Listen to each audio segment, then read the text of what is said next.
welcome, but I start off as always recognizing some of the outstanding work of our faculty, especially those faculty members who've received external recognition for their work. So I really wanted to have an opportunity to recognize Dr. Haki. Dr. Haki received a very large National Institutes of Health grant. We received notification of that last week. I believe that grant starts sometime in the next 3 months. And it's an outstanding recognition for his great work. And I wanted to make sure that we acknowledge that. Also, Dr. Civic received a grant from Summit County Alcohol, Drug, and Mental Health Services to support her work. And I'll note that this is one of many grants that Dr. Civic has received recently. So a big shout out to her. I'd also like to thank Dr. Yoon Lee and Dr. Jessica Farrell for working with Dr. Schmidt on repurposing 2 of our active NeoMed NIH R01 grants. With their assistance and their expertise, we were able to successfully transfer an R01 to each of them to continue that work in their laboratories so that we can continue to be impactful in the efforts that are being supported by those dollars. So thank you to both of you. I also want to recognize Dr. Dana Peterson for serving as the co-coordinator of the National Brain Bee Competition. NeoMed served as the host institution for the national championship this past weekend. Dr. Peterson has been an outstanding member of the NeoMed team, and she has really been the driver of allowing us to participate and this year to lead that competition here on our campus.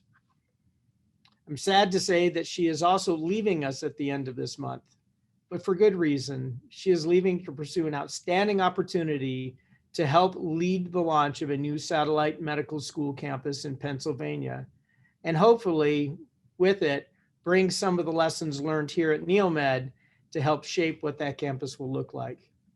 Dr. Peterson, you will be missed.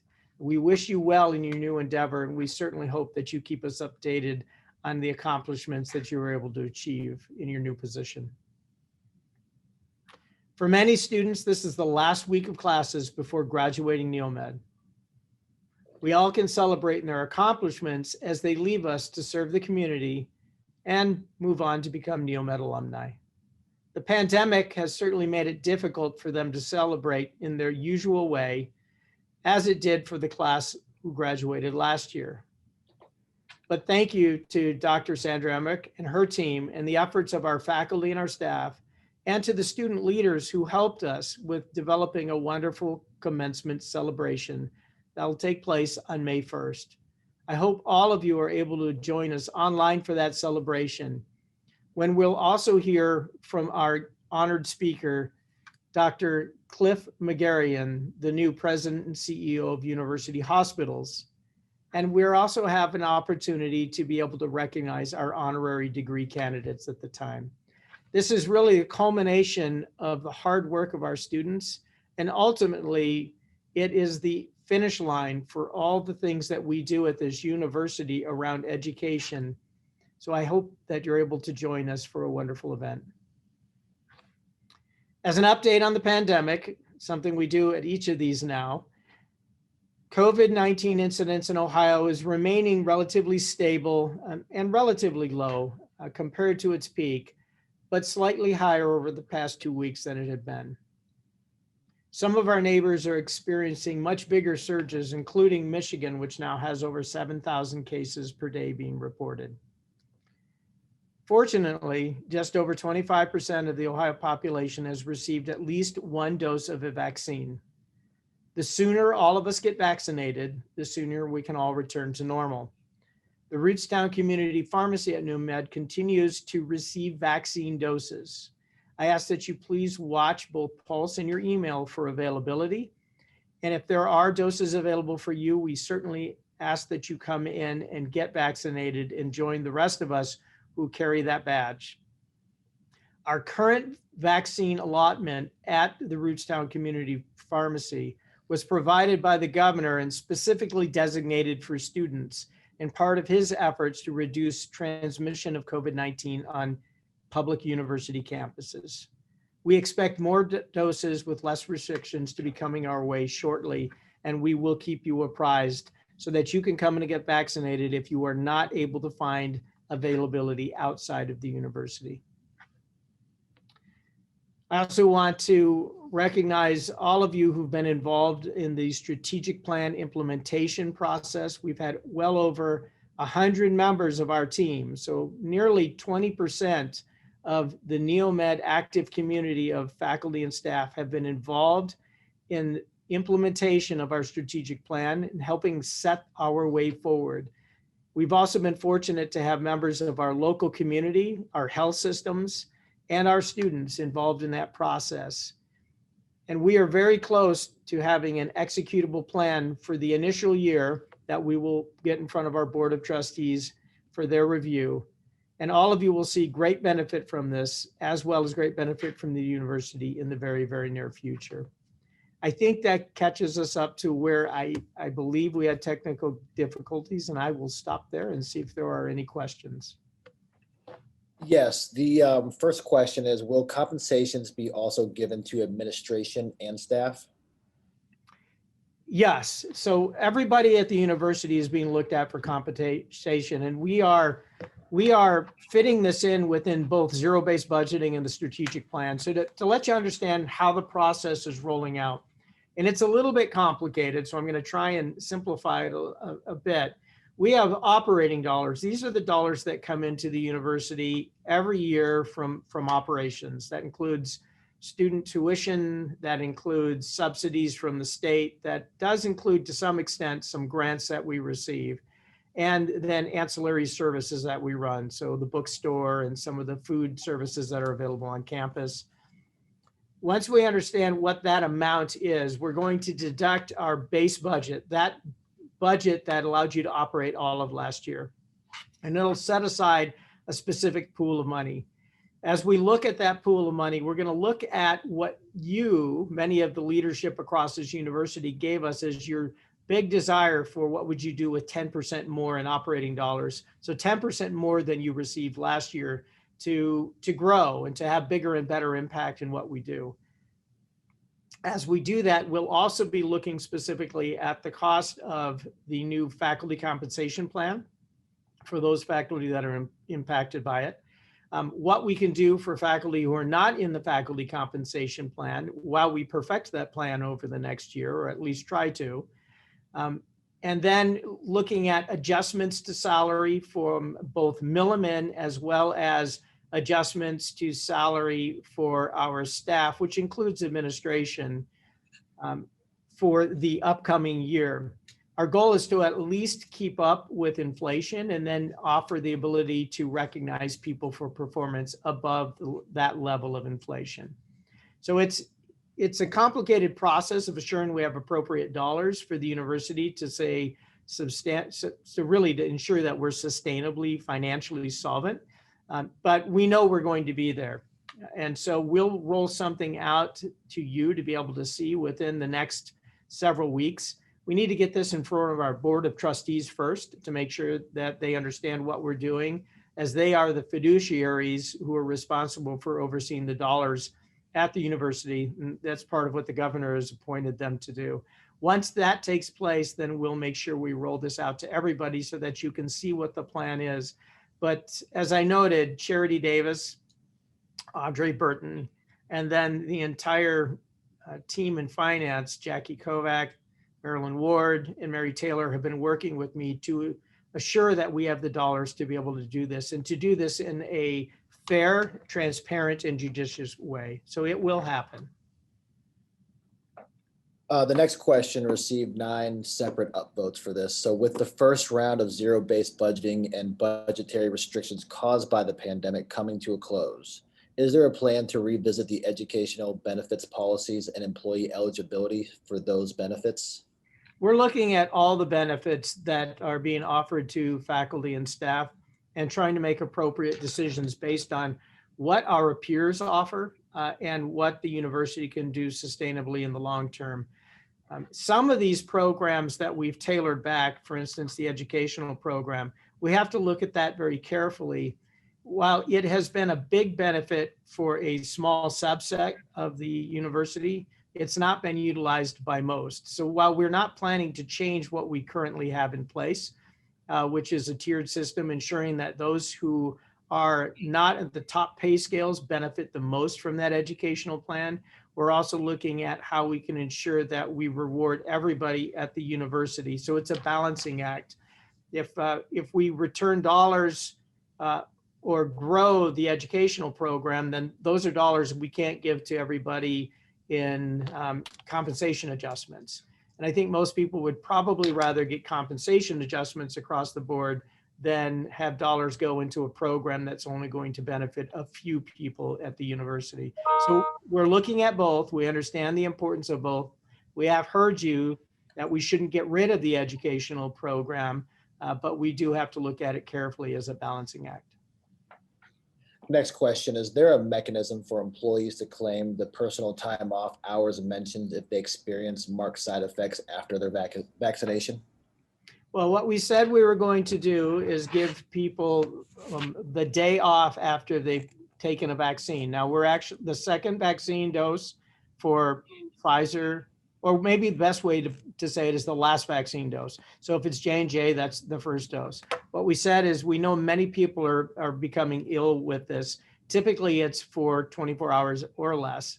Many people are not becoming traumatically impacted by it. Other people, for instance, I was feeling pretty poorly for a couple of days, are feeling much more effect from it. So what we said we would do is with proof of vaccination, on your last dose, we would give 1 day off. Otherwise, it really is going to, it's going to be incumbent upon you to figure out how you're doing this beyond that 1 day off, but we are giving you that 1 day off. Perhaps an ideal way for you to do this is to schedule your vaccine on a Thursday so that you have that Friday off and then you roll into a weekend. The majority of people are up and feeling well within 24 hours. The next question is, are there any plans to require COVID vaccine for NeoMed students, faculty, and staff similar to the requirement for flu vaccine? If not, why so? So we are currently not doing that. And I'll tell you the reason we're not is because the vaccines are still listed as emergency use authorization. And while we were told that under current interpretations, we could mandate it, under those guidelines, I don't know of anybody who is, including our health systems. And our health systems that we serve and also serve as places for our students to spend their clinical years are doing it with flu vaccines. They're currently waiting for full authorization. When full authorization takes place, it is very likely we will mandate it to be here on the campus. I can tell you that some universities are already stating they are going to mandate it for the beginning of the fall academic year. There are a few standouts. I believe one of those is Notre Dame, who has said that recently. I'm reticent to do that until we've received full authorization, and full authorization or approval of the vaccines. We know it's coming. We've had tens of millions of people across the globe who've been safely vaccinated. And in the US, last report, there have been no major complications from these vaccines. Once it receives full approval, then it's gone through the FDA process of ensuring safety and efficacy as best we can through the statistical rigors that the FDA uses, and we can feel comfortable mandating the vaccine on campus. But until that happens, we are encouraging you to get it because it's really the best thing for you and it's the best thing for society. The next question, with the morale at a low and remote working becoming the new normal, COVID-19 has brought many changes on how businesses are being operated. Could there be a possibility of offices closing at 4 as long as it does not negatively impact students or other stakeholders? Well, I don't know that we're going to randomly pick a time like closing at 4. That really doesn't make a lot of sense to me. One, I hope morale is no longer at an all-time low. What I've heard from many of our faculty is that they're feeling things are better at the university compared to where they were when the faculty surveys were conducted about 2 years ago. And so we've done a lot focus on morale, compensation, development, recognition. Same thing with staff, improvements in compensation through the Milliman construct, really working hard to take care of you, giving you the availability to have variability in your work hours. And that occurred even before the pandemic restrictions went into place, setting up new recognition programs for our staff. So if morale is at an all-time low, then we're not doing something well that we have been constructing specifically to address those issues and are continuing to build upon. We will conduct some new surveys to see where we're at, but we've done a great deal and put a lot of resources into efforts to make improvements. And I hope they're working. We have not gone through the process of formally measuring that yet because they've only been in place now for about 6 months. And we will see where that is. So I hope this is a one-off, that somebody's made a comment that morale is at an all-time low. If that is the case, I hope it's pandemic related. It has been difficult for many, many people trying to find normal joys in life with the pandemic, as we've been so cloistered and restricted in what we can do, not returning to normal. As far as work hours variability, our intent is to learn from the pandemic, and we are already doing that, and understanding what we can do to provide some flexibility to our work hour arrangements. We will certainly not get rid of the successful implementation that we did with variable work hours during a daytime that allows you to, of course, with supervisor approval, based on the work needs, determine whether you can come in late and leave late, whether you can come in early and take an extended lunch, or take an extended lunch and leave late. Those things were put into place. We received really good feedback on that. And the HR department feels that pilot program has worked well, and we're ready to keep that one going. The one that did come out of the pandemic was the ability to work up to 2 days a week, again, with supervisor approval, to work from home virtually.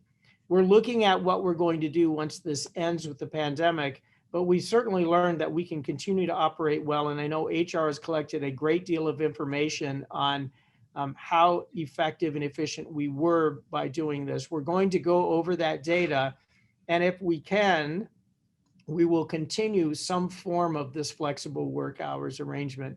It might be initially somewhere in the neighborhood of 2 half days or 1 full day a week, or it may remain at 2 full days a week. We have to look at it and see what makes sense. Mr. Burton said that the 2 full days a week were actually working very well, but they were working very well at a time when we really haven't had students on campus, or at least not to our normal levels. And so we have to better understand what our in-person needs are when our students are here full-time, fully engaged back on this campus, and making sure we're able to service them adequately, because the majority of the jobs on this campus that we employ people for are around education of our students. And we have to make sure we're delivering on that exceptional student experience. And that sometimes means being in person in services that we offer, and other times it's not required. For instance, it's easy to argue that those who are in finance and typically working on computers and ensuring that our numbers are appropriate don't have to be here, whereas somebody who's in student support services really needs to be staffing an office, or at least staffing the office appropriately with the group of individuals that they have there to ensure our students are being taken care of.